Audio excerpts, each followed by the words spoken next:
This is the VOA Special English Economics Report. Economists rarely shape policy to the extent that Milton Friedman did. He died on November 16th in San Francisco, California, at the age of 94. Milton Friedman is best known for his work on the idea that governments can slow inflation by shrinking the money supply. He expanded on this theory, known as monetarism, by studying years of American monetary policy. He argued against the advice of John Maynard Keynes. The British economist was a major influence from the 1930s to the 60s. His answer to recession and high unemployment was government spending on public works and printing more money to pay for it. This increase in the money supply fed inflation, but policymakers at that time generally accepted that job growth meant high inflation rates.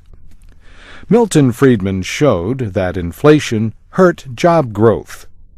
He argued that governments should control the money supply to keep prices from rising or falling too much. But he thought they should not intervene in markets or job creation. His ideas in the 1950s and 60s were not popular at the time. But in the early 70s, the United States had both high inflation and high unemployment.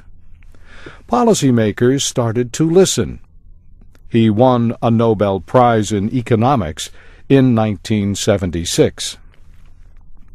His advice to cut taxes and control inflation influenced the policies of President Ronald Reagan and British Prime Minister Margaret Thatcher.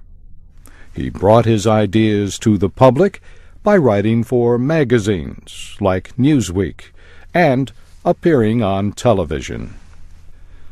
But some critics blame his strong support of tax cuts for increased budget deficits in the United States, and he was criticized for dealing with the military government of Chilean dictator Augusto Pinochet.